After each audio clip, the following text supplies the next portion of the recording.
A'udzubillahi minasyaitonirrajim. Bismillahirrahmanirrahim. Assalamualaikum warahmatullahi wabarakatuh. Uh, Alhamdulillahirabbil alamin wassalatu wassalamu ala asyrafil anbiya wal mursalin wa ala alihi washabihi ajmain. Subhanaka la ilma lana illa ma 'allamtana innaka antal alimul hakim. Amin. Okey. Pertama sekali saya ingin mengucapkan terima kasih kepada penonton-penonton kita yang sudi sanggup buang masa pada hujung minggu ni untuk mengikuti program kita yang bertajuk Stres Angkara Jin ni. Okey, pertama sekali saya ingin memperkenalkan diri saya. Saya sebagai selaku moderator pada hari ini bernama Muhammad Hafizuddin bin Bahari. Dia selaku wakil JPNR UiTM Shah Alam. Dan ini kali pertama saya lah sebagai moderator ni, pengalaman tak ada. Kalau ada salah silap tu maafkan saya ya. Okey, seterusnya saya ingin memperkenalkan panel pertama kita. Beliau merupakan seorang pensyarah ya, College Universiti Islam Antarabangsa. College Universiti Islam Selangor. Betul Ustaz Okey, dan beliau juga merupakan Ketua Lujnah Pendidikan Darul Syifa serta Imam Besar Masjid Putrajaya. Okey, Ustaz. Okey Ustaz Boleh Ustaz. Okey. Sebelum kita memulakan majlis kita ni, saya ingin memaklumkan kepada penonton untuk lebih pakai earphone untuk lebih dengar sesi forum kita kali ini. Okey. Tanpa membuang masa lagi, saya ingin menjemput Ustaz Dr. Ikmal Zaidi bagi meneruskan program webinar pada malam ini. Dipersilakan Ustaz. Bismillahirrahmanirrahim. Assalamualaikum warahmatullahi wabarakatuh. Waalaikumsalam warahmatullahi wabarakatuh. Wassalamu ala sayyidina Rasulillah wa ala alihi wa sahbihi wa man tabi'ahu wa walah ma ba'd. Dengar tak suara saya? Alhamdulillah. Kat sini semuanya clear. Pertama sekali syukur kepada Allah di atas segala nikmat yang Allah kurniakan kepada kita, terutama nikmat iman dan Islam. Dan marilah sama-sama kita bersyukur dengan mentaati segala perintah Allah yang melaksanakan segala suruhannya dan menjauhi segala larangannya. Mudah-mudahan Allah Subhanahu wa taala sentiasa memberikan taufik dan hidayah kepada kita, menerima segala amal ibadah kita, mengampunkan segala dosa, kesalahan dan kesilapan kita, dan mudah-mudahan Allah golongkan kita semua dalam kalangan hamba-hambanya yang bersyukur. Tajuk pertama sekali saya ucap terima kasih kepada pihak penganjur kerana sudi menjemput saya atas program webinar ni yang katanya berkenaan dengan stres. Adakah angkara jin ya? Ya betul Ustaz. Adakah jin dipersalahkan dalam hal stres yang berlaku? Baik. Disebabkan panel pertama belum masuk lagi ya. Jadi saya mencerca seorang-seorang dululah. Kan. Jadi bila kita bercerita berkenaan dengan suatu makhluk, suatu makhluk yang sama seperti kita, ada orang kata tak dengar suara saya lah. Ada yang tak dengar lah nampaknya. Cuba. Dengar tak suara saya? Belah Hafizuddin dengar? Saya dengar, dekat pihak saya dengar. Cuma mungkin bukan daripada mungkin kita punya penonton ni ada masalah teknikal rasanya. Okey. Dia tak unmute kot. Dia tak unmute. Okey. Korang lagi canggih daripada saya. Saya orang tua mana reti. Tapi boleh juga. Tak ada. Baik. Bila kita bercerita berkenaan dengan jin, ya, satu makhluk yang sama dari sudut tanggungjawabnya dengan manusia. Maknanya Allah Subhanahu wa taala berfirman dalam surah Az-Zariyat, "Wa ma khalaqtul jinna wal insa illa liya'budun." Tidak aku ciptakan ya jin dan manusia melainkan untuk beribadah kepadaku. Jadi kita dengan jin ada tanggungjawab yang sama, ada tugas yang sama sebagai hamba Allah, iaitu beribadah kepada Allah Subhanahu wa taala. Ini kesamaan kita dengan jin. Walau bagaimanapun Allah tidak melantik khalifahnya di muka bumi ini melainkan manusia. Ada ke Tuhan lantik jin, Hafizuddin, sebagai khalifah Allah? Tak ada kan? Ada Ustaz. Allah lantik kita sebagai khalifah. Ya. Inni ja'ilun fil ardi khalifah. Allah beritahu kepada malaikat, ya, bahawa Allah lantik manusia sebagai khalifah. Dan Allah Ta'ala sebut dalam suratul Isra, wa laqad karramna bani Adam. Sungguhnya kami telah muliakan anak Adam. Ya. Wa hamalnahum fil barri wal bahr, dan kami jadikan anak Adam itu boleh bergerak, ya, di daratan dan juga di lautan. Jadi maknanya dari sudut kemuliaan di sisi Allah, ya, yang menyebabkan manusia itu dilantik sebagai khalifah Allah dan bukannya jin, itu telah jelas kita ketahui di dalam Al-Quran, dalam sunnah-sunnah, dalam hadis Nabi SAW. Sallallahu alaihi wasallam. Jadi cerita pada malam ni ialah berkenaan dengan stres, ya, berkenaan dengan stres. Apakah yang berlaku bila seseorang itu mengalami stres? Ya, dan kita ni manusia ni sebenarnya, Hafizuddin, ya, kita ni makhluk yang stressful. Betul. Betul Penuh Ustaz. dengan stres. Ya, nak buka webinar pun stres juga. Betul. Kan? Dah buka line tak clear, suara tak dengar. Stres tak? Stres. Yes. Ya. Jadi maknanya apa, Hafizuddin? Stres ni tak terpisah dengan manusia. Ya. Stres tu tidak terpisah dengan kita manusia. Dan Allah Ta'ala sebut dalam surah, surah Al-Balad. Ya, surah Al-Balad, Allah Ta'ala berfirman, laqad khalaqnal insana fi kabad. Sungguhnya kami telah ciptakan, ya, manusia fi kabad, dalam kabad. Kabad dalam bahasa kita ialah at-ta'abu wal masyaqqah. Ahli tafsir beritahu maksud kabad itu ialah kepenatan dan kesukaran atau kesusahan. Mana Allah kata, aku sesungguhnya telah menciptakan manusia itu, yang mana manusia itu sentiasa berada dalam keadaan kabad, dalam keadaan susah, dalam keadaan stres, dalam keadaan letih, penat.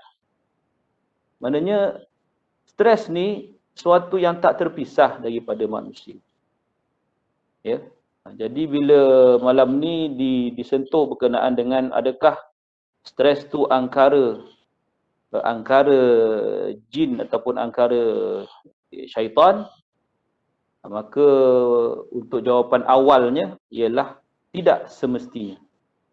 Pada pandangan saya lah. Ahlan wa sahlan kepada panel kita. Panel kita sudah. Saya tak perasan. Okey. Cik Iwan Syah dapat. Terima kasih. Alright. Saya sambung Ya Ustaz. Okey. Jadi bila Allah Ta'ala sebut Allah jadikan manusia ini dalam krisis, susahan, penatan, kepayahan, dan ia merupakan suatu sifat manusia yang tak terpisah daripada kita. Jadi maksudnya stres ni bukan sesuatu yang perlu dirisaukan, tetapi sebenarnya dia adalah suatu yang perlu diuruskan. Sebab itu ada namanya pengurusan stres, kan? Pengurusan stres, stress management, kan? Cumanya kalau kita nak kata adakah ia berkaitan dengan jin? Ya, saya kata tadi tidak semestinya, bermaksud ada kemungkinan dan memang pun ya,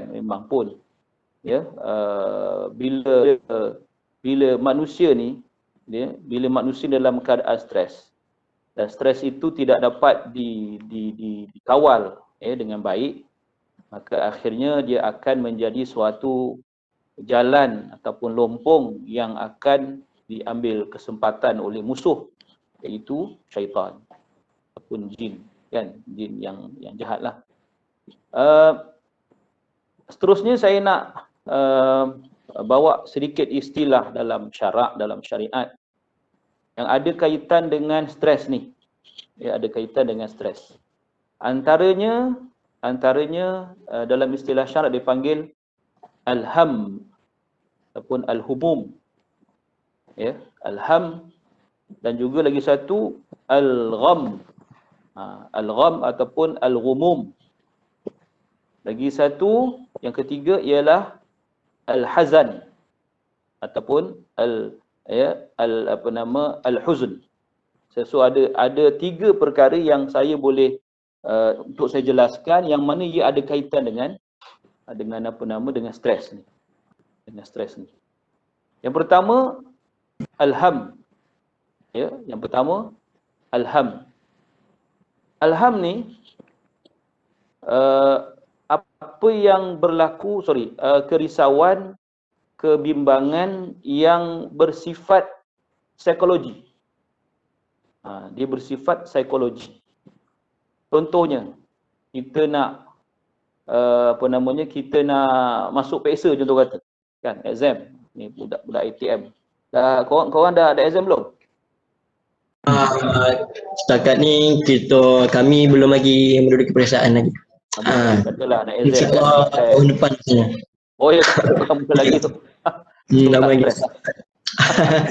Sejak hari start. Okey, jadi bila sesuatu yang merisaukan itu masih di peringkat pemikiran. Ya, risau nak masuk exam, risau nak kahwin. Ini banyak orang risau nak kahwin. Musim orang kahwin ni, Hafizuddin, ya. Pening kepala ustaz nak melayan orang nak kahwin ramai ni, 12 bulan 12. Kan? Ya. Jadi benda yang belum berlaku. So benda yang belum berlaku ni yang merisaukan, yang membimbangkan, yang bermain di fikiran, itu namanya al-humum. Yang kita minta doa daripada Allah, kan? Ya, Allahumma inni a'udzubika minal hammi wal hazan. Minal hammi. So al-ham di situ ialah kebimbangan atas suatu perkara yang belum berlaku. Berbeza dengan al-gham. Ya.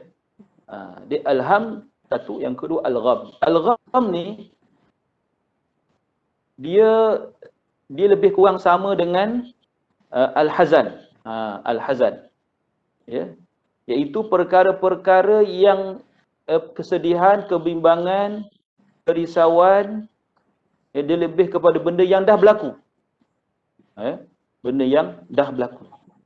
So, natijah kesan daripada benda yang dah berlaku tu, so dia akan jadi sedih, akan jadi bimbang, akan jadi takut.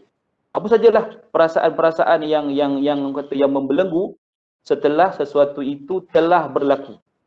Beza dengan alham tadi, benda belum jadi. Yang ni benda dah jadi. Cuma beza al-gham dengan al-hazan ni, ya, ustaz cerita ni dari sudut ulama, dari sudut perbahasan ulama tafsir. Bidang saya bidang tafsir. Jadi beza antara al-gham dengan al-hazan ni ialah al-hazan ni dia lebih khusus, maknanya benda sedih. Satu, dan dia biasanya berlaku sekejap je. Sedih, kan? Sedih kejap, lepas tu suka balik. Itu maknanya dia lebih sementara sifat. Tapi al-gham ni dia lebih lama. Dia orang kata makan masa lah, ya. Itu perbezaan antara al-ham, al-hazan atau al-huzn dan juga al-gham. Jadi kesemua istilah-istilah ni dipanggil terminologi ni yang merujuk kepada stres ini, ya, semuanya ada dalam syarak dan Allah Ta'ala tahu ia berlaku kepada kita manusia dan Allah Ta'ala tahu ini kelemahan manusia, maka Allah ajar kita melalui Nabi SAW untuk kita memohon perlindungan, ya, memohon perlindungan daripada Allah, ya, supaya kita terpelihara daripada apa nama tadi, stres-stres yang saya sebutkan tadi.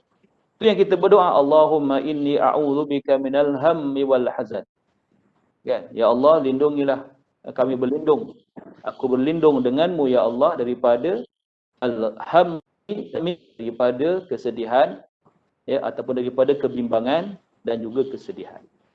Kebimbangan terhadap perkara yang belum berlaku dan kesedihan terhadap perkara yang dah pun berlaku.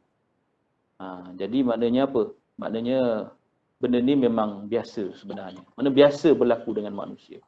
Cuma kalau kita nak katakan adakah tadi saya ulang sikit lagi, dia boleh dikaitkan dengan angkara jin? Boleh. Kerana seperti saya sebut tadi, ya, jin adalah musuh, syaitan adalah musuh kita, syaitan, ya. Inna syaitana lakum aduwwun fattakhiduhu aduwa. Sungguhnya syaitan itu musuh kamu dan jadikanlah syaitan itu sebagai musuh kamu. Kan? Dan bila syaitan melihat kita lemah, contohnya disebabkan kesedihan yang melampau, kebimbangan yang melampau, maka dia akan ambil kesempatan untuk mengganggu kita. Jadi mungkin, ya, dengan gangguan itu dia akan melipat gandakan kesan stres itu kepada kita, sehingga terjadilah berbagai-bagai masalah, ya, sama ada sampai peringkat mental disorder, kan, masalah mental, yang seperti yang dikatakan oleh oleh pakar-pakar psikiatri dan sebagainya. So saya rasa Hafizuddin cukuplah, ya, untuk mukadimah ni. Saya serahkan kepada Hafizuddin. Silakan. Okey, terima kasih Ustaz di atas pencerahan yang telah dinyatakan sebentar tadi. Okey, konklusi yang saya boleh dapat daripada kupasan Ustaz Ikmal tadi, bahawa stres ini boleh juga berlaku disebabkan adanya jin. Dan seperti yang kita tahu, syaitan itu merupakan musuh pertama kita sebagai umat Islam dalam melakukan segala ibadat yang lain. Dan banyak perkara yang telah diutarakan oleh Ustaz, antaranya ialah perkara-perkara dalam stres tersebut, iaitu al-ham, al-hazam dan al-gham, di mana perbezaan itu berlaku di benda stres yang dah berlaku dan yang belum berlaku. Okey. Seterusnya, okey, panel kita yang kedua, Saudara Irwan Shah. Boleh dengar ya? Okey. Okey, alhamdulillah. Macam mana internet? Assalamualaikum Ustaz dan juga moderator kita. Dengar suara saya? Alhamdulillah, dengar. Okey, saya kenalkan serba sedikitlah diri saya. Saya seorang paranormal di Malaysia, yang mana saya ambil pendekatan membuat dakwah menerangkan tentang alam jin dan juga tipu daya jin, tetapi dalam sudut kami sendiri turun padang buat paranormal. Jadi kita menerangkan kepada viewer kita tentang roh yang tidak aman yang banyak orang salah anggap pasal benda ni, dan tentang boleh ikan puyuh dekat rumah, jin tak boleh masuk, tentang letak surah Yasin di bawah bantal, jin boleh lari. Jadi benda-benda ni kita menerangkan. Dan saya juga membuat serba sedikit rawatan Islam secara part time, membantu-bantu.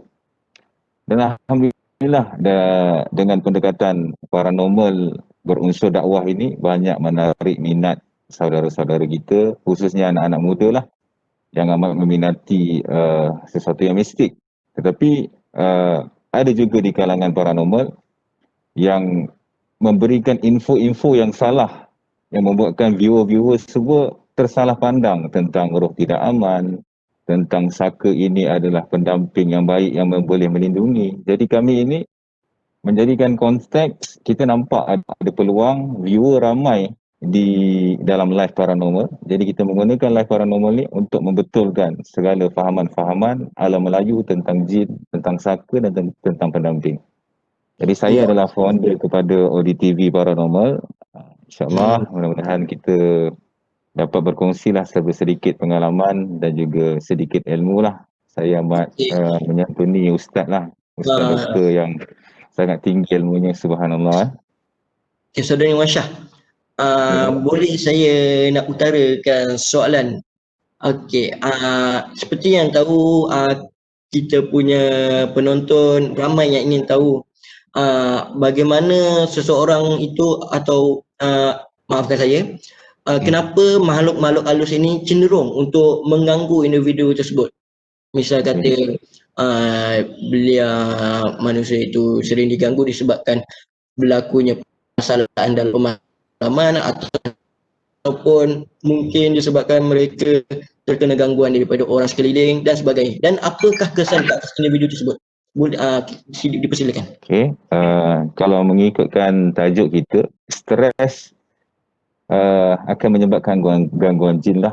Sebenarnya bila seseorang manusia mengalami tekanan, jadi tekanan ataupun stres ini, panas sebaran ini adalah sifat-sifat api, iaitu sifat yang Allah jadikan kepada syaitan dan juga jin, yang mana jin-jin dan juga syaitan akan ambil manfaat kepada orang-orang yang panas baran, yang selalu stres, yang jauh daripada Allah, mendampingi mereka untuk membuatkan mereka ini semakin jauh daripada Allah. Maksudnya dia akan nampak peluang jika orang yang panas sebaran, yang selalu tekanan ni mudah untuk dia kuasai. Jadi kalau untuk konteks mengapa jin ini boleh datang kepada kita, sebenarnya ada beberapa sebab. Sebab pertamanya adalah jin daripada keturunan yang diwariskan. Sama ada kita boleh terima secara kita mahu ataupun kita tidak mahu. Maksudnya mahu tu memang kita terima saat mungkin arwah nak meninggal, kita ambil untuk mempermudahkan urusan kematian dia. Dan yang kedua ni pula kita terima secara tidak sengaja, yang mana kita terima dalam mimpi. Dan selepas kita bermimpi, kononnya adalah nenek datang ataupun adanya mimpi harimau yang kononnya melindungi. Selepas pada mimpi tu, kebanyakan pesakit ni akan mengalami perubahan sifat dan juga perubahan diri, yang mana sebelum ni mungkin dia seorang yang tenang, selepas daripada dia menerima tu dia akan jadi marah-marah dan baran. Dan yang kedua, jin yang mengikuti secara liar, jin liar yang menyukai kita ataupun jatuh cinta dengan kita, dan dia akan mengikuti kita, berhubungan dengan kita, malah dia akan bersetubuh dengan kita sehingga meninggalkan kesan-kesan lebam pada tubuh kita. Dan yang ketiga adalah jin yang dicari. Maksudnya ada juga di kalangan anak-anak muda yang mengambil ilmu tanpa mengetahui ilmu yang dia ambil ini sebenarnya adalah ilmu-ilmu yang bersifat memiliki kadam pendamping ataupun jin yang membuatkan dia, contoh, boleh jadi kebal, dia boleh jadi luar biasa seperti Superman lah, macam tu. Jadi banyak sebenarnya dan kesedihan kita lah banyak di antara guru-guru ataupun orang-orang tua yang mengambil kesempatan menjual ilmu dengan menggunakan harga-harga yang sekian. Sebenarnya mereka banyak shadow benda ni. Seakan-akan nampak macam amalan dia membaca ayat-ayat Al-Quran, berzikir dan sebagainya. Rupanya mereka ini diberi kadam-kadam yang akan melindungi diri mereka apabila terjadi sesuatu. Dan manusia ini sebenarnya banyak yang lupa. Yang Allah nyatakan seperti yang Ustaz katakan, Allah jadikan manusia ini sebagai sebaik-baik kejadian di muka bumi Allah. Dan yang memindahkan istana Balqis adalah manusia, bukannya jin. Walaupun Ifrit ketika itu menawarkan diri, dia akan memindahkan istana Balqis sepanjang Nabi Sulaiman bangun dan duduk. Tetapi manusia juga yang memindahkan. Semua para Nabi juga di kalangan manusia. Semua sahabat Nabi yang dijamin syurga oleh Allah Subhanahu Wa Taala juga adalah manusia. Tidak ada pun direkodkan sahabat Nabi daripada bangsa jin. Jadi di akhir zaman ni kerana kecetikan ilmu, banyak manusia-manusia yang mengambil jalan pintas dan ilmu pintas, ilmu instan lah kata. Dan sebenarnya dalam perjalanan saya paranormal dan juga rawatan ni, banyak saya jumpa macam-macam orang. Jadi saya lebih kepada pengalaman. Saya berjumpa dengan orang yang kononnya marifatullah, tetapi rupanya di sebaliknya ada jin-jin yang membantu-bantu mereka ini. Subhanallah. Dan pada saya, jika seseorang itu mengalami tekanan, memang sangat mudah bangsa-bangsa jin ini datang dan juga memperdayakan diri dia supaya membuat perjanjian, mengambil menjadi teman. Lalu bangsa-bangsa jin ni akan lebih menyesatkan mereka. Na'udzubillah min zalik.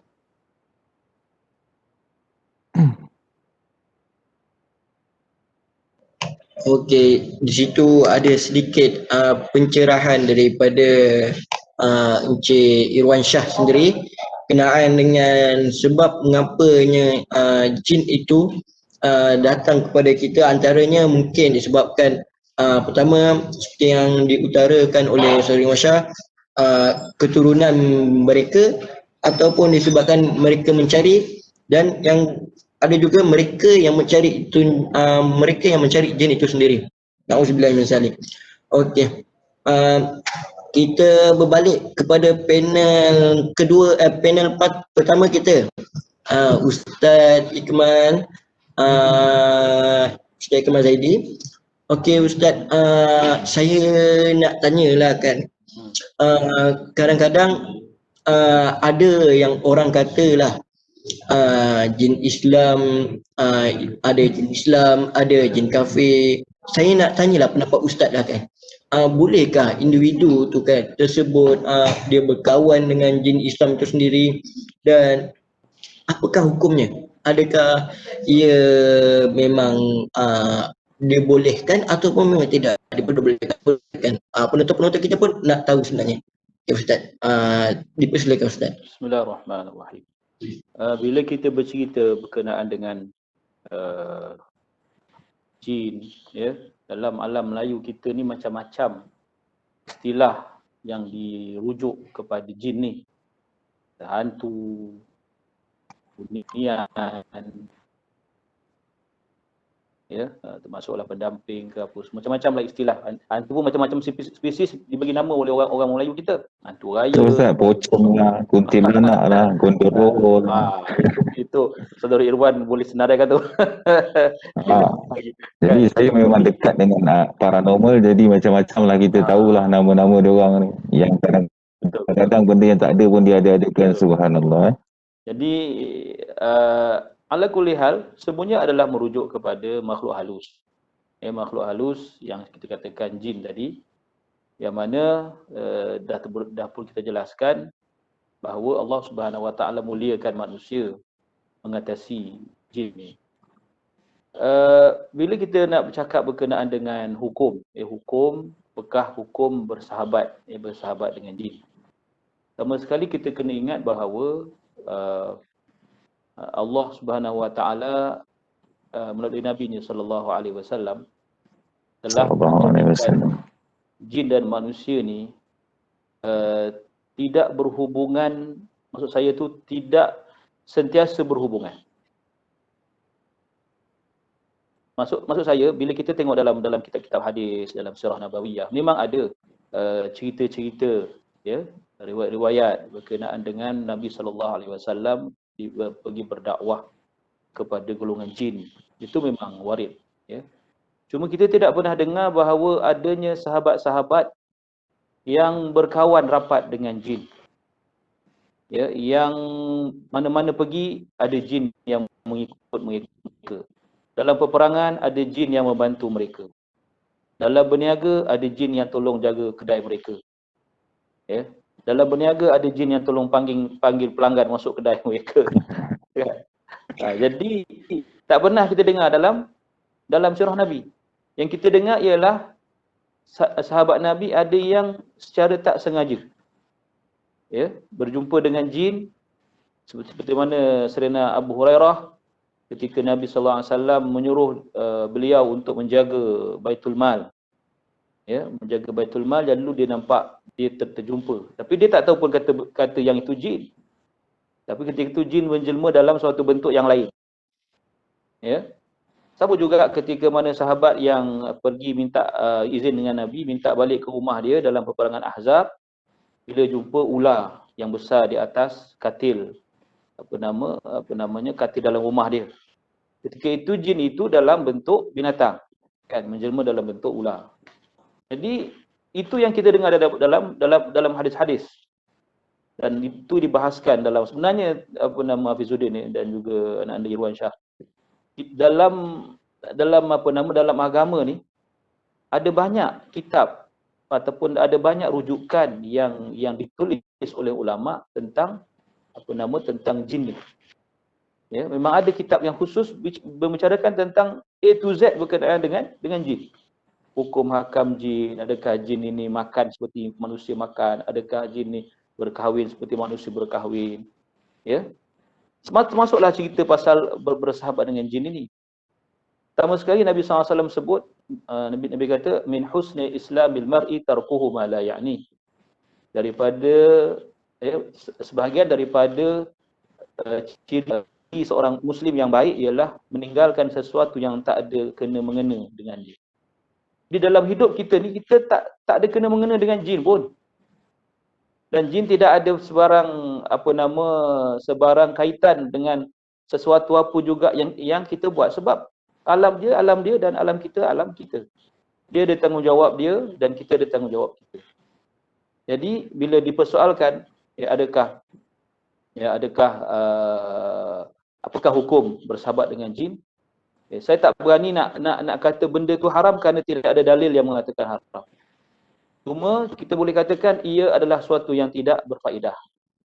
Ya, maknanya sesuatu yang tidak berfaedah, tetapi jika membawa kepada sesuatu yang maksiat, maka dia boleh jadi haram. Dan kita dapat lihat, macam kata Irwan tadi, memang banyak keadaan yang mana kita ni, manusia ni ditipu oleh jin, ya, dalam keadaan-keadaan yang disebutkan tadi. Kerana apa? Kerana kita tak nampak dia. Betul, dan dia akan datang pun dalam bentuk yang cantik, yang indah untuk memperbaikkan kita. Dia memang dia tak akan tunjuk muka yang buruk kalau nak kawan dengan kita. Kita pun lain.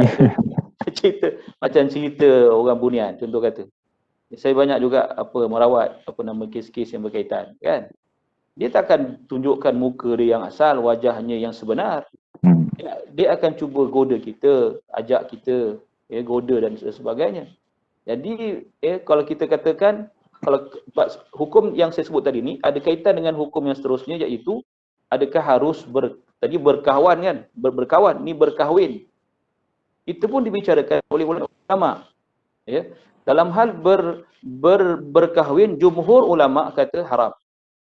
Cuma ada sebahagian kecil ulama kata harus, sebab tidak ada dalil yang mengharamkan.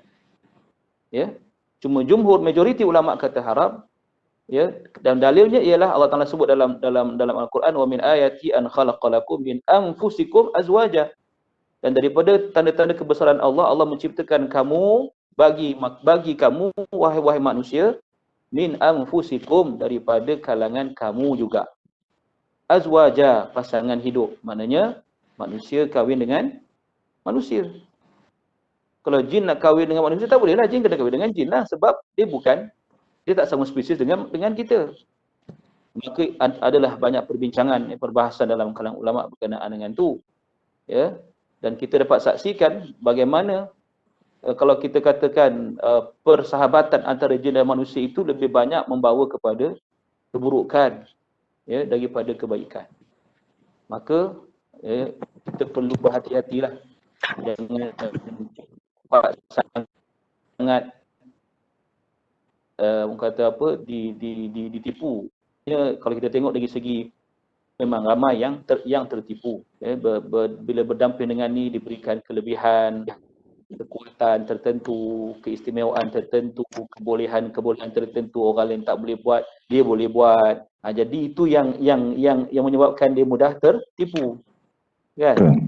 Jadi akhirnya bila jadi masalah, bila kawan dah jadi lawan, kan? Kawan tu pula tak dapat dilihat. Kan?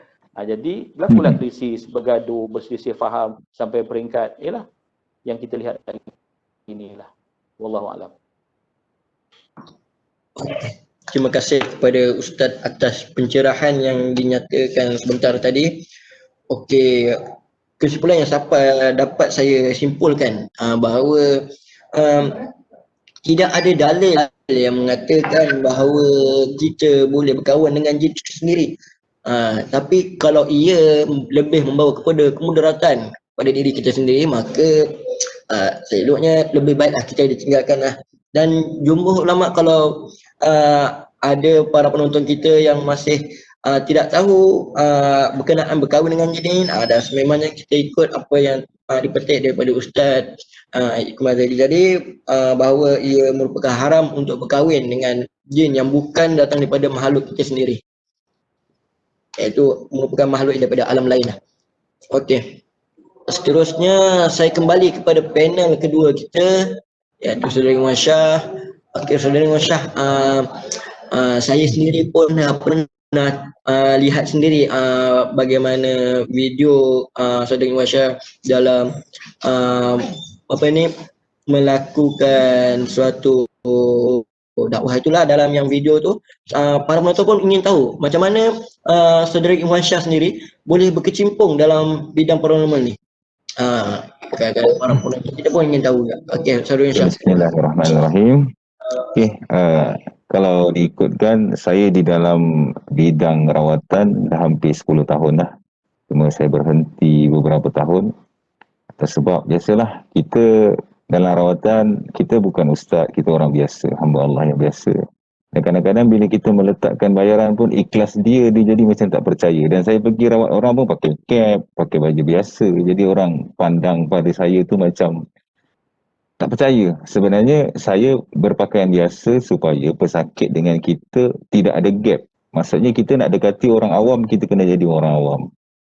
Jadi apa yang saya lakukan, macam Sunan Kalijaga ketika dia mendekati orang rakyat-rakyat ketika itu, dia mendekati rakyat. Dia membuat hobi-hobi rakyat supaya rakyat mudah menerima dia. Kerana kita tahu di akhir zaman ini bila kita datang dengan jubah, dengan serban, maka orang akan lari. Tablik datang pun kita menyuruh bercakap dengan dia, bapak tak ada rumah. Padahal bapak dekat dalam rumah. Subhanallah. Jadi saya ambil pendekatan, saya menjadi orang awam supaya pesakit tidak ada gap untuk bertanya apa-apa soalan. Supaya di dalam paranormal pun tidak ada gap untuk sesiapa sahaja bertanyakan soalan. Dan sebenarnya 2 tahun yang lepas, ibu saya ada suruh saya buat paranormal. Tapi ketika tu saya mengatakan, tak naklah buat apa, masuk hutan tu kena gigit nyamuk buang masa. Jadi pada masa tu saya tak tahulah perancangan Allah tu sebenarnya apa. Dan tiba-tiba saya dulu buat short film berunsur dakwah di YouTube saya. Jadi saya akan kumpulkan anak-anak muda tanpa ada apa-apa bayaran. Kita berkata dengan mereka, kita buat dakwah saja. Pahala untuk akhirat insya-Allah ada. Tapi duit aku tak mampu nak bayar lagi. Masa aku tak dapat apa-apa income lagi. Jadi selepas saya diserang sleep disc selama sebulan di awal tahun hari itu. Dan seorang daripada kru saya pergi belajar pondok di Kedah.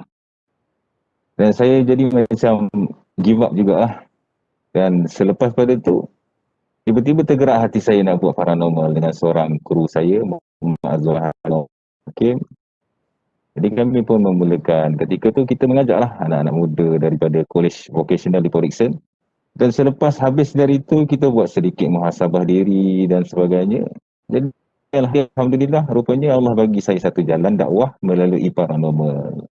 Dan start daripada situlah saya meneruskan jalan ini sehinggalah sekarang. Dan alhamdulillah, yang sesuatu yang di luar akal kita kadang-kadang, kita dapat mengislamkan jin-jin ketika mereka sahabat-sahabat kita kerasukan. Yang mana itu pada saya adalah sesuatu yang la hawla wala quwata illa billah. Kita hanya menceritakan tentang Allah, tentang Islam, tentang Rasulullah kepada bangsa jin yang kita pergi, yang masuk ke dalam tubuh sahabat-sahabat itu. Dan saya pun mengatakan sahabat yang kepada kita jangan menerima apa-apa jin yang masuk untuk bersahabat. Kita luruskan niat jika ada yang nak masuk untuk berkomunikasi hanya kerana dakwah sahaja. Kita buat benda ni. Selain daripada itu, jangan terima. Kerana kita tahu mereka ni banyak tipu daya. Dan sebenarnya satu kelucuan bila kita berdialog dengan mereka ni. Mereka ada yang mengaku Islam, Ustaz. Ada mereka yang mengaku Islam.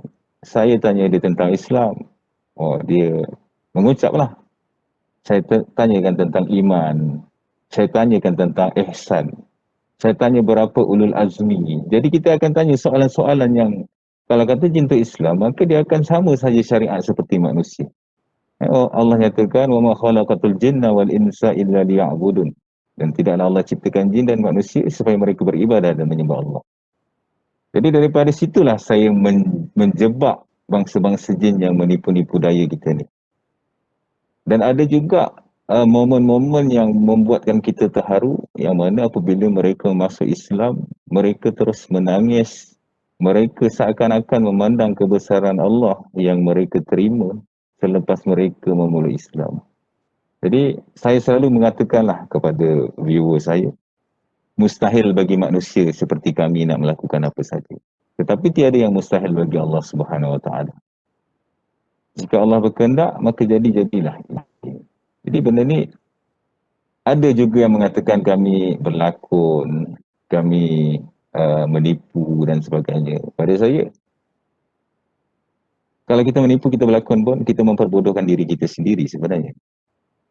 Kita kena faham satu dengan konsep haukalah. La hawla wa la quwata illa billahil aliyil azim. Tiada daya dan upaya. Jika Allah berkehendak, maka jadilah ia. Dan satu, alhamdulillah, saya bukan hanya menceritakan tentang kesalahfahaman pemahaman alam Melayu ini. Di rumah membuat live cerita, buka kitab. Tapi saya sendiri turun padang dengan sahabat-sahabat saya.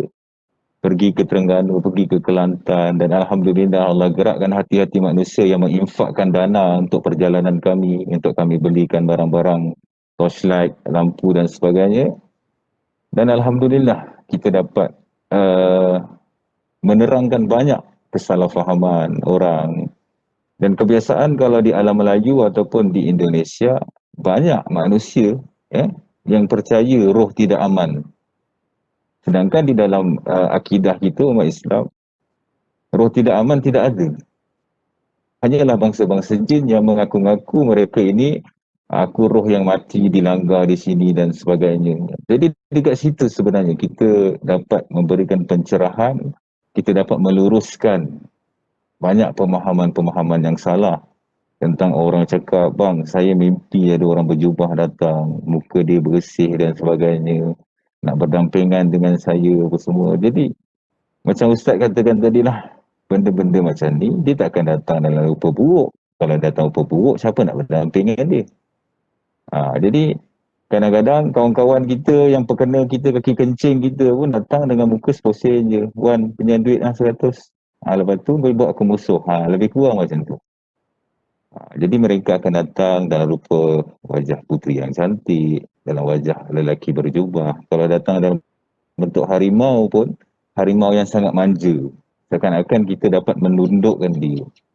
Dan sebenarnya tipu daya inilah yang akan membuatkan kita mempercayai mereka dapat melindungi kita.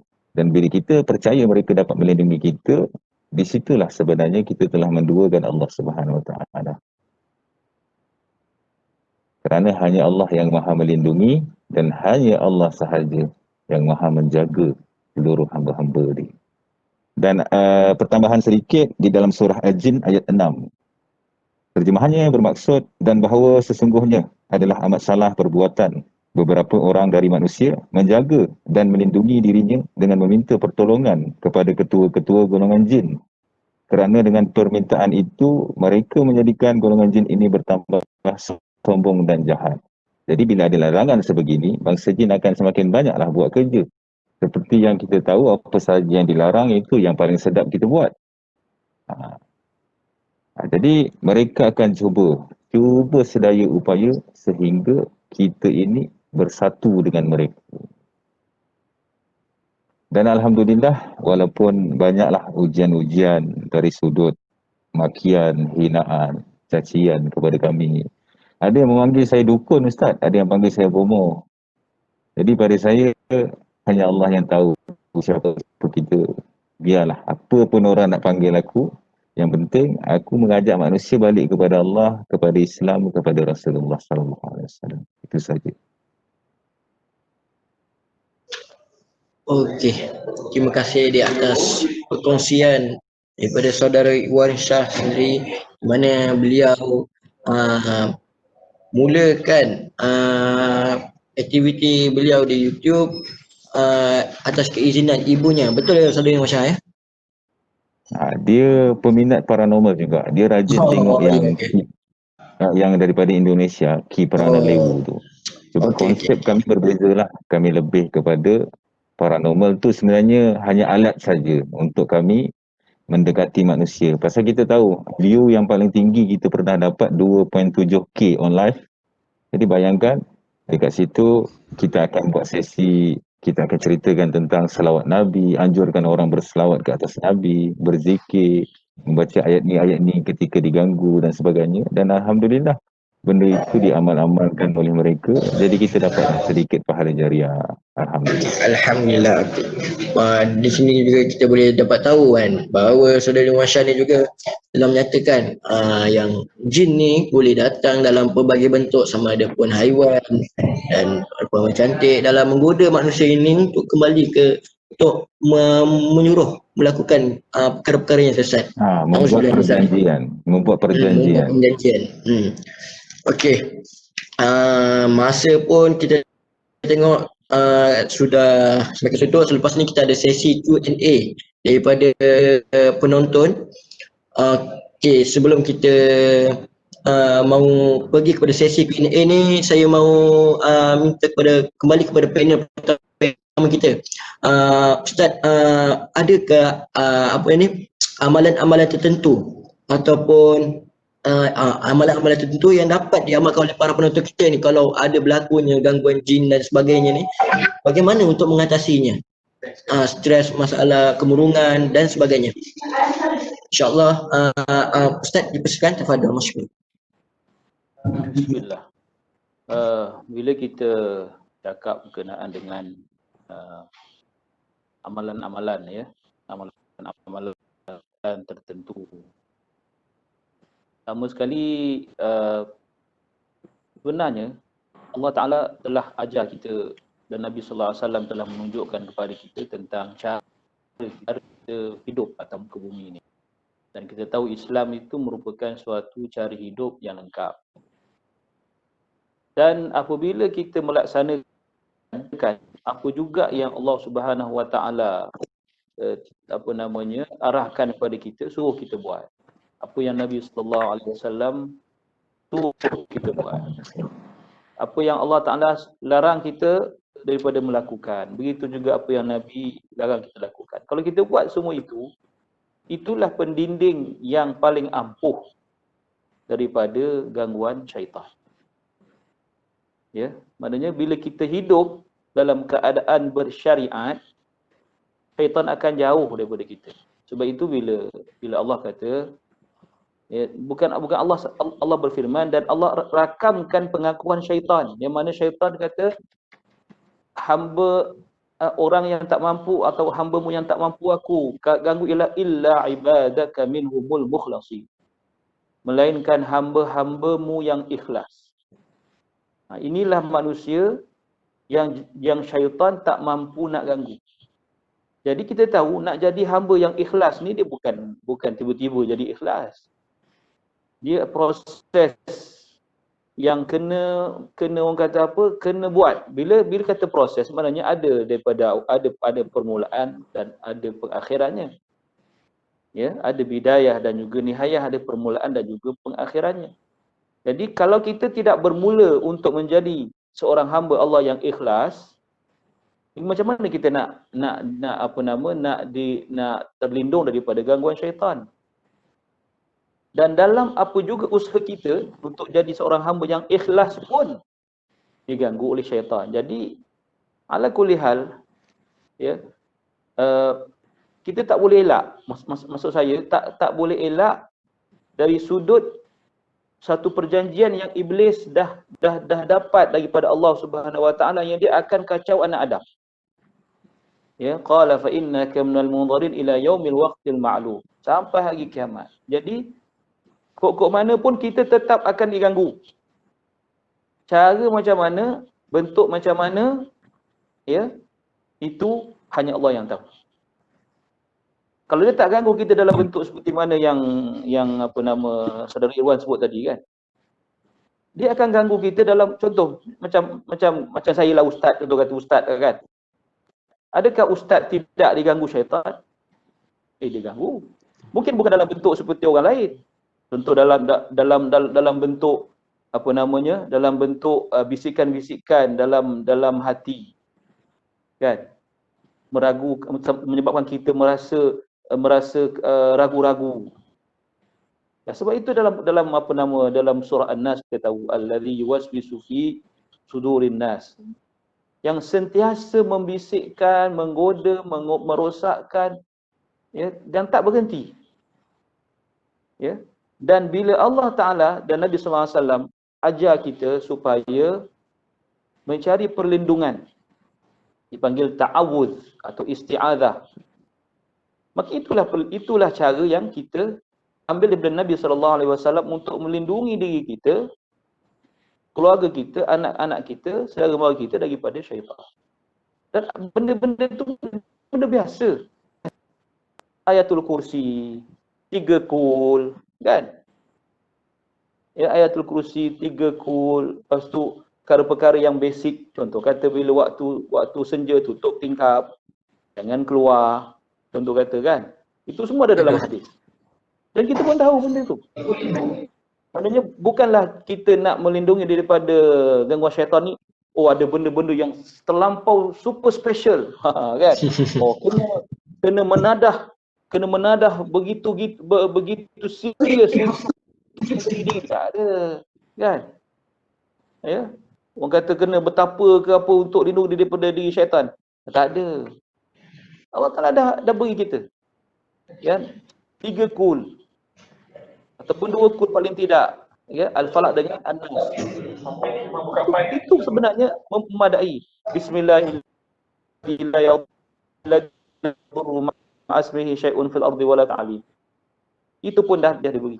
Ayatul Kursi dah ada jelas dalam riwayat, kan? Jadi itulah ayat-ayat yang kita doa amal setiap hari tu. Cuma cara kita beramal, kan? Cara kita beramal satu, yang kedua kualiti amalan kita. Ya, kadang-kadang kita tak faham apa yang kita baca. Satu, kita tak menghayati bacaan kita bila kita baca qul huwallah, atau kita baca 3 qul itu. Semua dah ada dah. Saudara Hafizuddin, ya. Saudara Irwan. Kita dah, maksudnya pada pandangan saya lah, ya. Tak susah mana pun nak melindungi diri daripada syaitan. Yang susah ialah untuk membina diri supaya takut diganggu oleh syaitan. Allah. Betul, Ustaz. Kan? Nak jadi macam Saidina Omar. Bila Omar lalu satu jalan, syaitan akan ikut jalan lain. Sebab apa? Takut pada Omar. Sebab apa? Omar ni orangnya bukan sebarangan. Kita ikut jalan ni, syaitan tunggu depan. Sebab kita tak sehebat Omar. Jadi tidak perlulah, kesimpulan Ustaz beritahu tadi, amalan-amalan biasa yang kita doa amal lepas semayang itulah juga sebenarnya. Yang Ustaz duk merawat itulah doanya sebenarnya. Ayat Kursi, 3 kul, kan lawa anzalna afa hasibtum. Itu je, duk ulang yang itu je. Tak adalah ayat special sangat pun. Ya, tapi cara kita beramal. Kan? Itu sebenarnya. Okey, Allahu a'lam.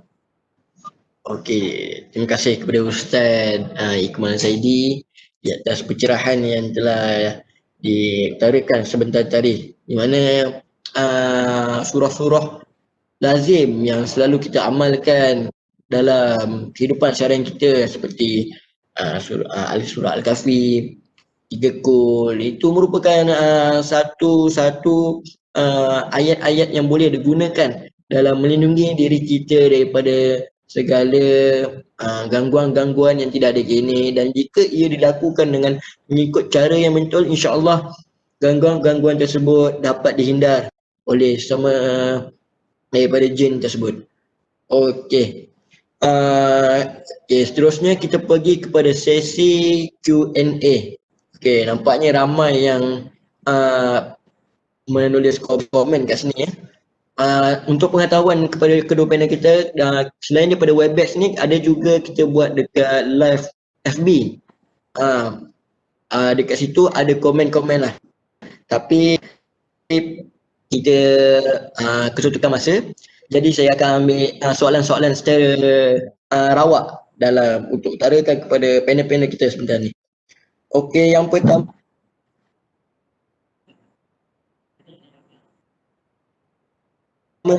ada Madam. Okey. Gambaran orang yang masuk ke dalam alam bunian sama di alam dunia. Orang kata satu hari alam bunian bersamaan seminggu di alam dunia. Betul ke Saudara Imam Syah? Soalan daripada saudara kita Naba ni, penonton kita ni. Saya ingin tujukan kepada Saudara Imam Syah, betul kan? Okey, silakan. Terima kasih kepada yang memberikan soalan. Sesuatu yang bersifat gaib sukar sebenarnya untuk kita ceritakan kepada orang awam. Kerana kita tahu, macam Ustaz katakan, di antara kita dan dia adanya tabir hijab ataupun pintu yang mana bukan semua manusia yang boleh masuk ke alam bunian ataupun alam jin.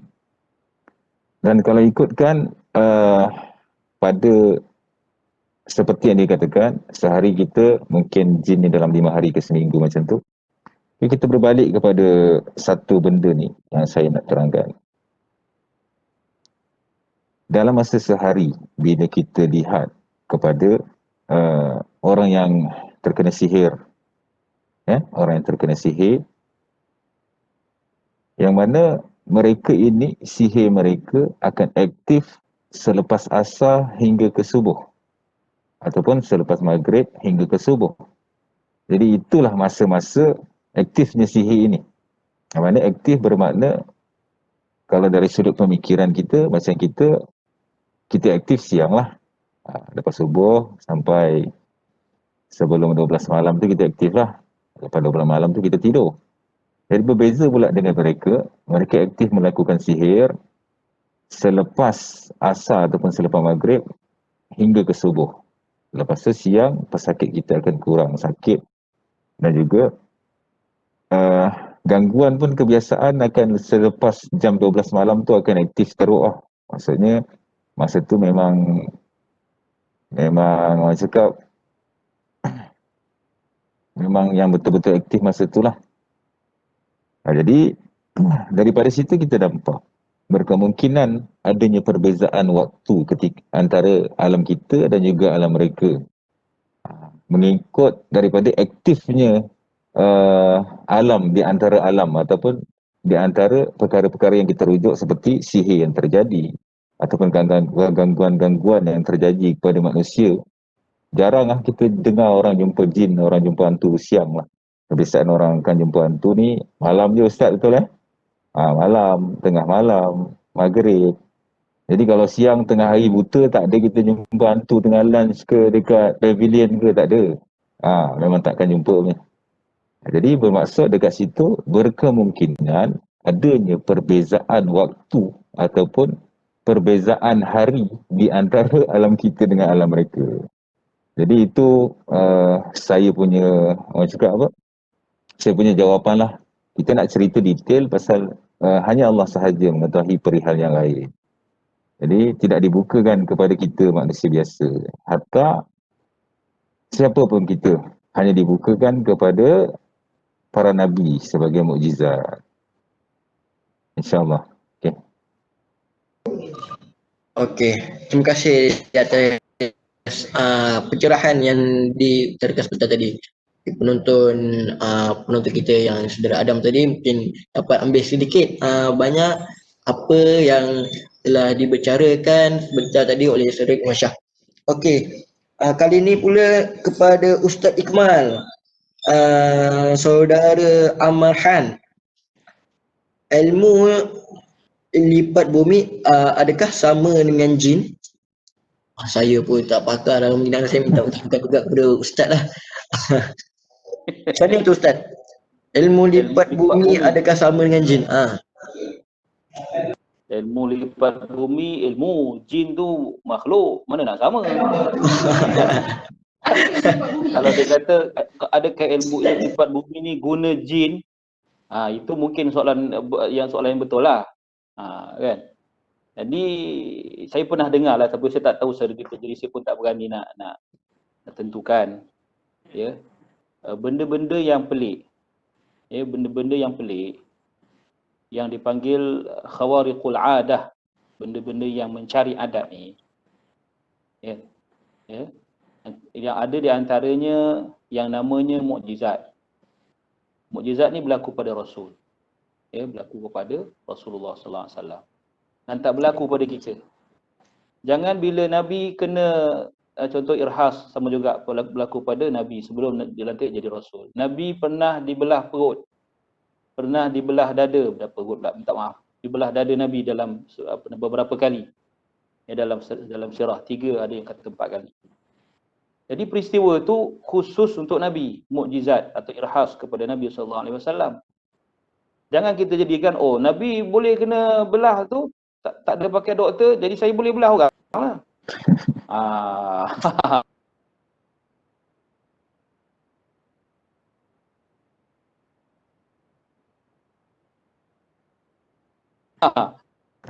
Nabi boleh apa nama dia kata, Nabi boleh tangkap jin, jadi saya pun boleh lah tangkap jin dalam botol. Contoh macam-macam lah. Jadi itu antara isu yang selalu saya dengar lah. Saya pun antara panel penemu duga di JAIS berkenaan dengan hal-hal inilah. Memang antara isu yang macam kata Irwan tadi lah, yang sering menghambat orang kita ni. Kadang-kadang Irwan bukan orang biasa-biasa. Di kalangan doktor, di kalangan ustaz sendiri pun yang tergerak. Ustaz pun ada, kan? Dia sebab apa, Wan? Sebab dia, orang kata bila dia dah terasa dia boleh buat, kan? Jadi kita istilahnya jadi. So bila dia buat jadi, so dia rasa benda tu betul. Dia rasa benda tu betul dan boleh jadi satu kaedah khusus. Termasuklah tadi saya sebut tadi, bedah batin masuk dalam botol, kan? Nak pindahkan COVID daripada Hospital Sungai Buloh. Macam-macam ni, cita-cita. Bukan kelapa dekat airport ni Ustaz. Itu lagi teruk lah tu. Itu lagi teruk lah tu. Kan? Jadi, apa nama tadi? Jadi itu soalan dia. Jadi, bila saya kata tadi, ilmu lipat bumi, adakah menggunakan jin? Ya, kena tengok. Saya tak berani nak bagi hukum sebab saya tak tahu secara detail. Cuma, kalau dia suatu perkara yang luar biasa, yang boleh dibuat, sebab benda luar biasa tadi kata, mukjizat berlaku pada Rasul. Ya. Katalah ini bukan mukjizat Ustaz, ini maunah, dia kata maunah. Ni pertolongan Allah. Okey. Kalau pertolongan Allah, adakah bila setiap kali buat jadi? Kita tentukan. Kalau kata pertolongan Allah, dia tak boleh jadi macam tu. Kadang jadi, kadang tak jadi. Betul. Maksudnya kita tak boleh paksa Tuhan, aku nak jadi. Tak boleh. Jadi bila sentiasa jadi, maknanya ada sesuatu yang menjadikan atau menjayakan benda tu. Nampak? Jadi kalau kita nak tahu benda tu guna jin ke tidak, kena lihat pada pertama sekali kaedah. Kaedah yang dibuat. Yang kedua kepada bahan, kalau ada guna bahan. Yang ketiga pada ayat-ayat yang dibaca. Dengan 3 cara ni, boleh kita tahu sama ada ilmu apa sekalipun, lipat bumi ke, lipat langit ke, lipat kain ke, benda yang berlipat yang dibuat, boleh kita tahu dengan kaedah itu sama ada dia menggunakan jin ataupun tidak. Kalau ia berlaku sekali, contoh kata sebagai satu karamah kepada para wali, maka benda itu khusus untuk dia sebagai wali. Bukan kita sebagai murid wali yang bukan wali, tiba-tiba dapat benda tu. Sebab kita bukan wali. Kita kuali aje. Jadi contohnya apa nama katalah ada sesuatu kelebihan pada dia. Bukan sebab ya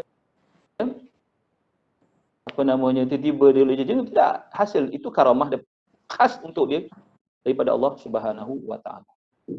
Okey. Okey. Moga apa yang telah dibincangkan sebentar tadi oleh Ustaz Ikhwan Zaidi dapat sedikit sebanyak memberikan gambaran bagaimana ilmu lipat bumi itu sendiri. Okey. Seterusnya soalan daripada FB Nurhani Osman. Adakah bunat itu jin atau sebaliknya dan apakah beza antara saka dan pendamping? Okey, soalan ni saya nak tujukan kepada panel kedua kita lah. Saudari Musya. Bagaimana tu saudari Musya? Bunat itu apa perbezaan di situ? Okey, bismillahirrahmanirrahim. Mengikut pandangan ulama, apa sahaja yang gaib selain malaikat dipanggil jin ataupun jan. Hatta janin dalam perut dipanggil al-janin. Betul Ustaz Kalau salah Ustaz betulkan. Okey. Tentang bunian ni sebenarnya banyak sangat. Sekejap, saya nak buka pula laptop.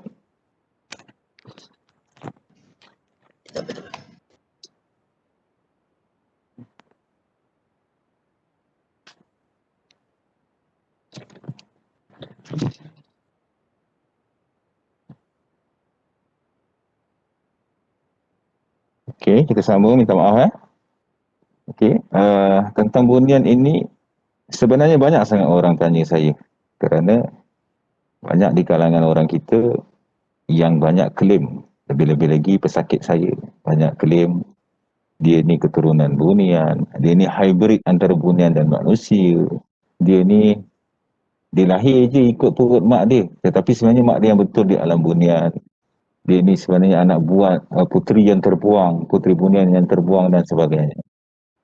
Jadi subhanallah, benda ni kadang-kadang kita sebagai perawat pun pada kita ada sesuatu yang lucu lah, tapi kita dengarkan saja cerita pesakit kan untuk menyedapkan hati dia. Dan kadang-kadang pesakit klaim dia boleh nampak itu, boleh nampak ini. Dan rupanya apa yang mereka nampak ini sebenarnya adalah jin-jin yang mendampingi mereka. Dan selepas kita buat rawatan dan keluarkan gangguan tu, mereka dah tak boleh scan. Mereka dah tak boleh nampak bunian, tak boleh nampak jin. Jadi pada situ kita nampaklah apa saja penampakan ataupun benda yang mewujudkan diri itu sebenarnya adalah dampingan yang ada pada tubuh mereka sebenarnya yang menampakkan diri. Kerana sangat sukar saya sebagai paranormal sangat sukar untuk kita dapat melihat jin liar ni. Memang sangat-sangat sukar. Tapi tiada yang mustahil jika Allah izinkan akan ada penampakan-penampakan, tapi bukanlah penampakan seperti yang kita tengok di separuh negara tu yang siap boleh tepuk tangan, siap boleh suap makan, siap boleh pukul pakai kayu ke dekat pocong dan sebagainya. Jadi itu semua adalah fake content, kita semua jangan tertipu Mereka cuma kesedihan kita tentang fake-fake content yang dibuat oleh YouTuber di separuh negara tu. Mereka menggunakan nama Allah dengan astagfirullah, dengan Allahu Akbar, dengan subhanallah. Pada situ, pada saya, kita amat sedih lagi. Mereka menipu tetapi menggunakan asma-asma Allah dengan kata-kata yang macam tu. Sehingga banyak manusia, ada yang percaya juga. Ada yang lurus sangat tu, dia percaya benda tu jin. Sebenarnya, mereka ni kalau memunculkan diri pun hanya 1 ke 5 ataupun 10 saat sahaja. Bila kata kita nak cari balik, dia akan terus hilang. Okay, dari sudut pandangan pula, kita berbalik pada soalan kita tadi, bunian. Kebanyakan yang kita tahu, pada pengalaman saya sendiri, bunian ini sebenarnya banyak daripada jin-jin Islam. Banyak majoritinya daripada jin Islam. Dan cara hidup mereka, kalau kata kita berjumpa dengan pesakit yang pernah pergi ke alam mereka, yang pernah ahli keluarganya bernikah dengan bunian ni kononnya, lebih kepada seperti kita. Pemakaian dia, dan sebagainya. Tetapi pada saya tidak menunjukkan yang sebenar. Hanya Nabi SAW dapat melihat bangsa kita dalam wujud kepada kita semua hanyalah wujud-wujud rekaan yang mereka cipta berdasarkan apa yang kita tengok dalam TV. Sebenarnya bila kita tengok cerita hantu, jin-jin bersepah dekat kita ni. Tengok sekali, oh manusia ni takut pocong, aku menjelma jadi pocong. Manusia ni dia suka dekat bunian, nanti aku menyamar jadi bunian. Jadi dekat situlah sebenarnya. Tapi kalau mengikutkan pandangan para ulama, seperti yang saya katakan awal tadi, apa sahaja yang gaib dipanggil jin ataupun al-jan. Betul Ustaz? Okey. Itu saja. Okey, terima kasih kepada saudari Wan Syah di atas penjelasan yang diutarakan sebentar tadi. Bagaimana ada perbezaan jin dan bunian dan saka itu sebenarnya. Soalan last. Yang soalan Okey, last tu saya tambah sikit. Okey, tentang saka, pendamping, sahabat. Apakah perbezaan di antara ini? Tiga ni. Sebenarnya tiada perbezaan. Ini hanyalah panggilan-panggilan yang dibawa oleh orang-orang terdahulu hingga sekarang yang nak shadowkan kepada manusia ni supaya dipercayanya pendamping, sahabat, saka ini adalah satu yang sinonim sebagai satu benda yang baik supaya kita sahabat, tak apalah. Kita menganggap benda ni sesuatu yang tidak salah, tetapi sebenarnya salah. Jadi itu hanya pandangan-pandangan ataupun panggilan-panggilan yang dibawa daripada zaman mungkin atuk nenek kita hingga ke kita. Tetapi sebenarnya mereka ini semua adalah jin. Cuma panggilan sahaja. Macam di Malaysia kita memanggil jin ini jin lah ataupun hantu. Kalau di Indonesia mereka tidak memanggil jin dengan panggilan jin, tetapi mereka memanggil jin ini dengan panggilan setan. Tapi di alam Melayu kita panggil hantu ataupun jin. Kerana kita tahu syaitan tidak akan mengganggu manusia dalam sihir, dalam mendampingi manusia.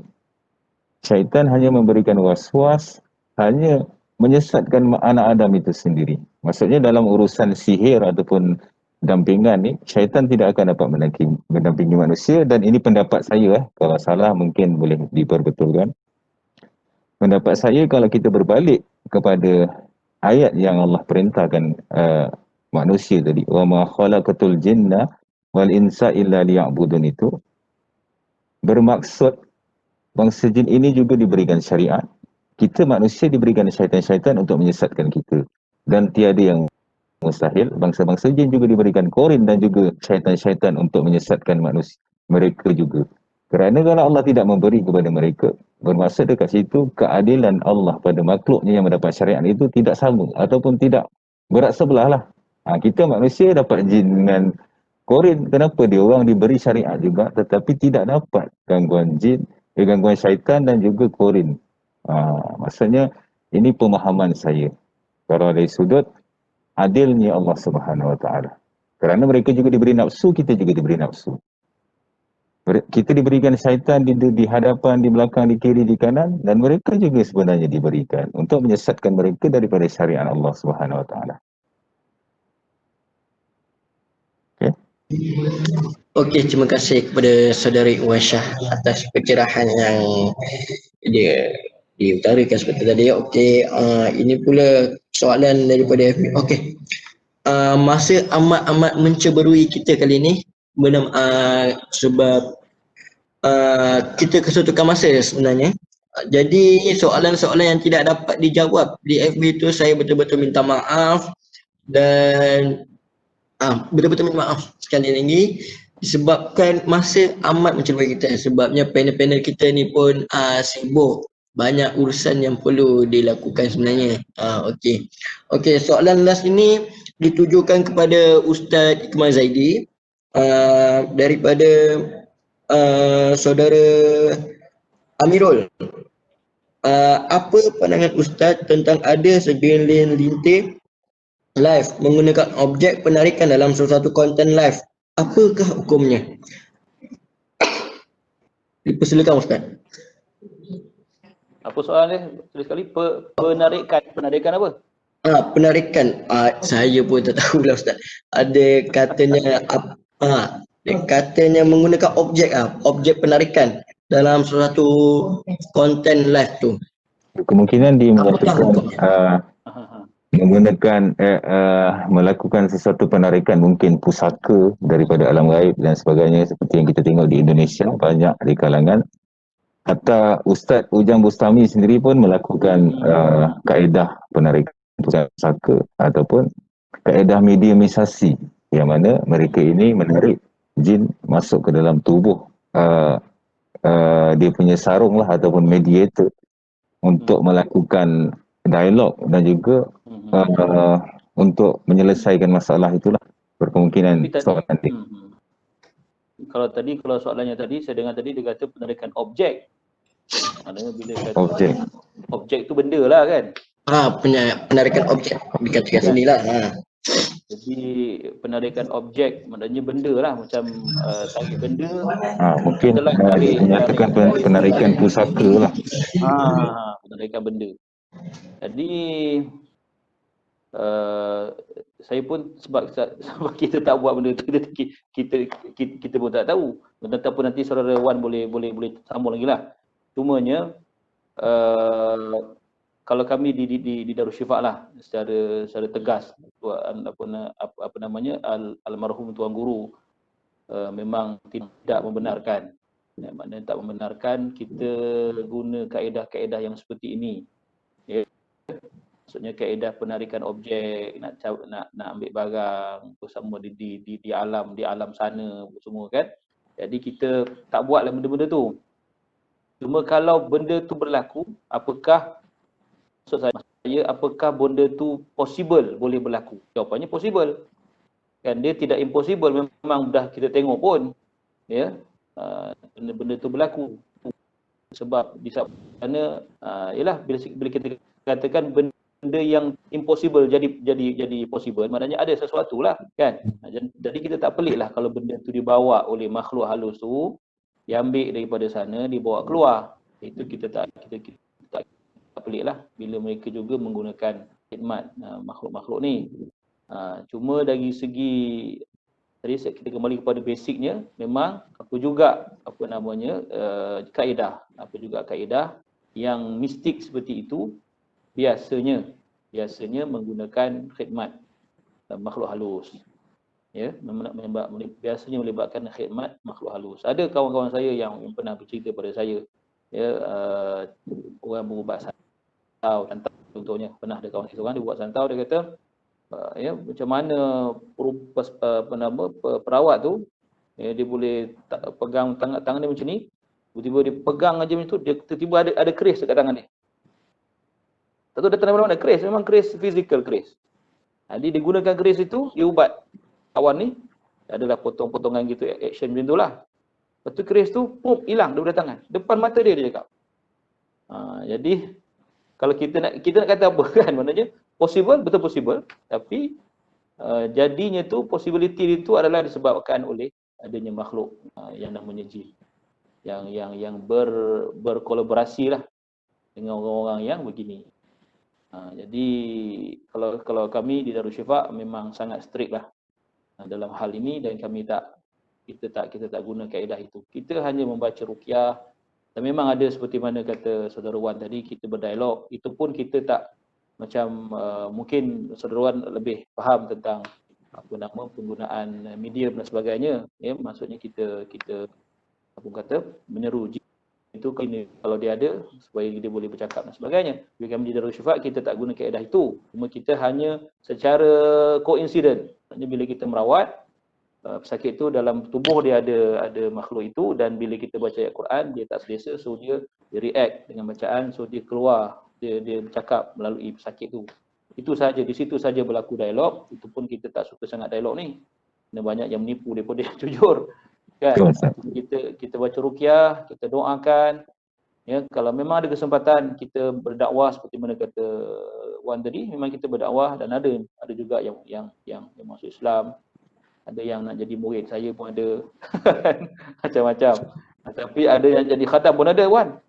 Dia offer tiga kali dia offer kat saya. Itu Ustaz, saya nak berubah ni, saya dah selama ni duk mengganggu orang, manusia dan sebagainya. Saya nak tolong Ustaz, boleh tak Ustaz?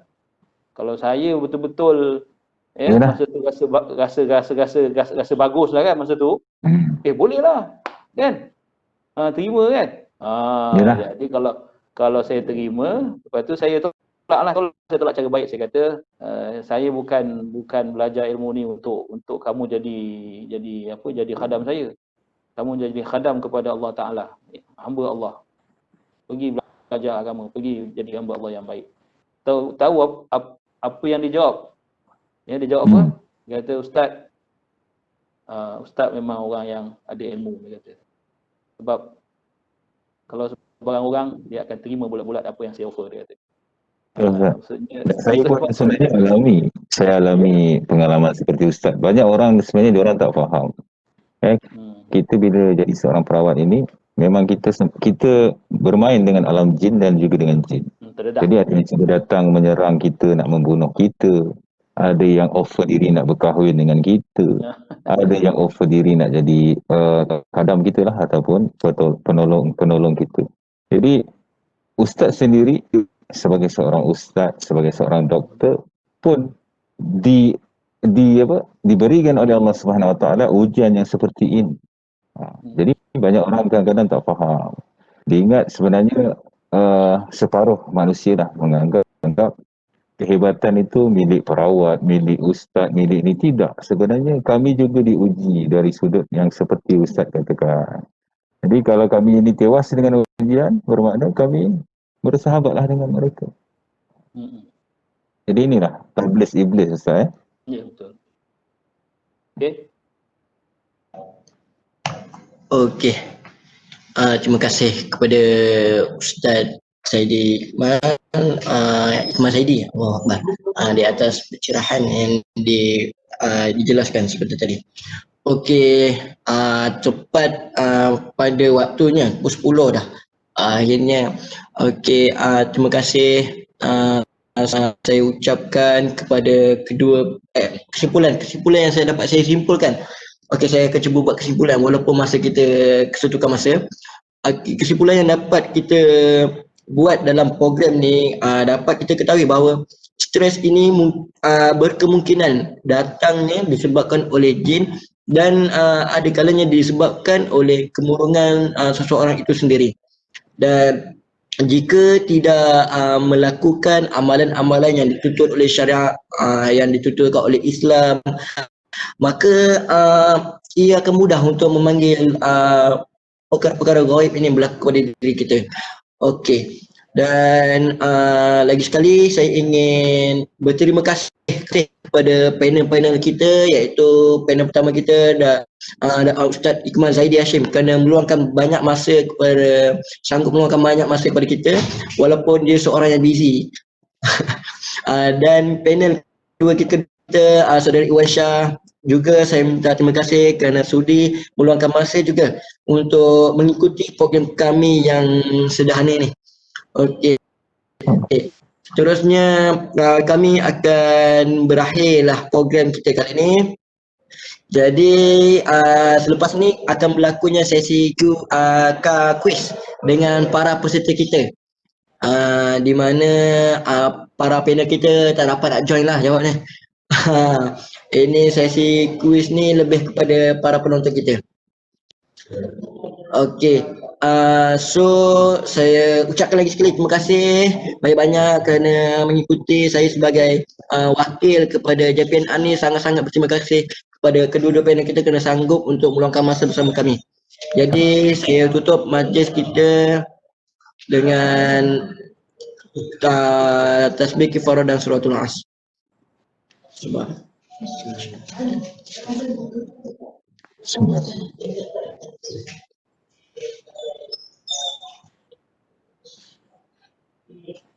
Amin amin amin amin rabbal alamin. Okey.